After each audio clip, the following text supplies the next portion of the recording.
Hey there, folks, and welcome back to another episode of the Evening Goose. Once again, I am your host, Andrew Ginsberg. I'm a former tech employee turned stand-up comedian, and now I spend all my time diving into the latest and greatest stories in AI, technology, space, psychedelics, and beyond. Today, we're talking about something deep in the beyond category. We're talking about what psychedelics taught me about dying. About dying, baby. I took mushrooms for the first time when I was 28 years old. I was with my cousin and a couple of his friends in the woods, in the redwood forest in Northern California.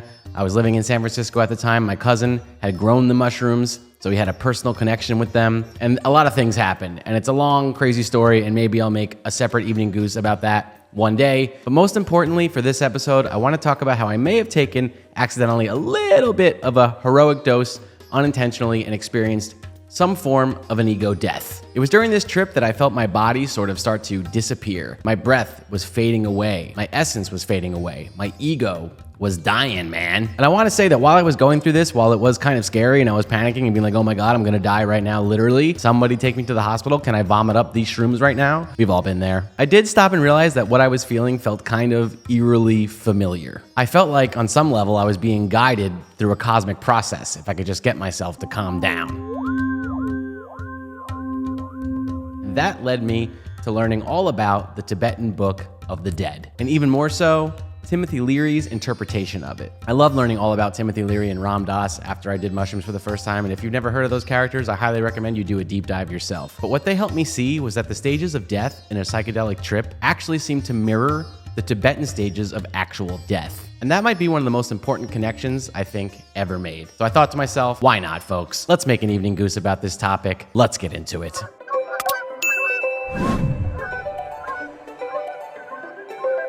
Okay, so let's talk about the Tibetan Book of the Dead and Leary's map.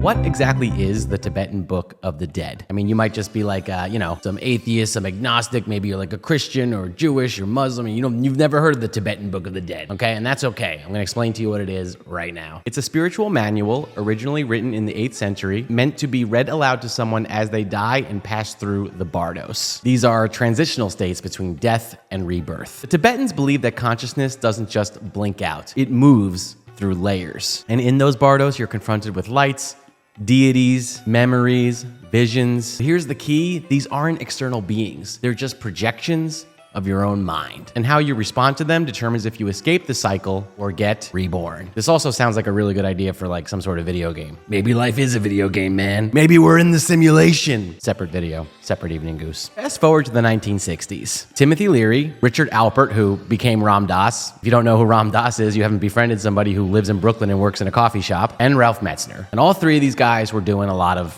LSD. During these LSD experiences, they noticed something uncanny. A strong psychedelic trip mirrored the exact same stages as the Bardos texts. So they wrote the Psychedelic Experience, a step-by-step guide to navigating ego death by using the Tibetan Book of the Dead as a blueprint. And here's the map they laid out. First Bardo, ego death and clear light. This is when you're at the peak, man, you're peaking of the trip. The moment where your ego dissolves completely. No body, no time, no you, just pure awareness. If you surrender, you merge with the light and attain liberation. But most people resist. They cling to their identity and they fall into fear. The second Bardo, and I also think sounds like the scariest Bardo, hallucinations and archetypes. Once you've fallen into the clear light, your mind starts showing you visions. Gods, monsters, past memories, psychic landscapes. Also sounds a lot like the Lawnmower Man on Super Nintendo. This is your subconscious made visible. The trick, realizing it's all you, baby. So remember that if you're ever,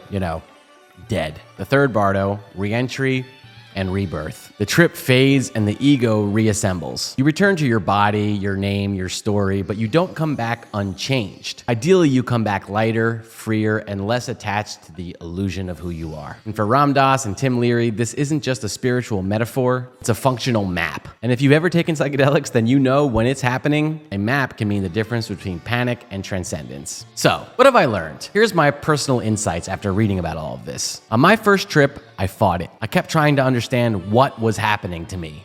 I'm trying to stay grounded. I'm trying to stay me. I don't want to give up on me. I'm me. But the more I resisted, the more I panicked. And then eventually something broke. I surrendered. I let go. And I think this is a good metaphor for all of life. Sometimes we're just resisting, holding on to our attachments, holding on, and it's that holding on that actually keeps us captive. It's the surrender that's liberating and frees us. When I finally read Leary's description of the first bardo, it was actually like reading a play-by-play of what I experienced. It gave me context, it gave me language, and most importantly, it made me less afraid of dying and also less afraid of tripping out of my mind. What's the difference? Because if death is anything like that, it's not really something to fear. It's more like something we can actually prepare for and understand. Here's why I'm telling you this. Nobody teaches us how to die. We as a society talk about Love Island more than we talk about death. And when the moment comes, whether it's through psychedelics, near death, or actual dying, or even being around someone who's going through a dying process, we are unprepared. But what if death isn't an abrupt ending to everything? What if it's just a transition to another state? What if it's a process like everything else in life that we could actually understand? A trip that we could rehearse for, that we could know what to expect. There's even emerging science that shows that DMT floods the brain at the moment of death. So maybe the Tibetan monks weren't just being poetic. Maybe they were describing an actual neurological process, one that psychedelics just happen to tap into early. So whether you're tripping, meditating, or just sitting with the weird fact that one day we're all gonna die, don't be afraid to let go. If this resonated, folks, give it a like, subscribe. Please check out the rest of my videos. I appreciate you all, and we'll see you next time. Thanks for supporting the Evening Goose. I love you.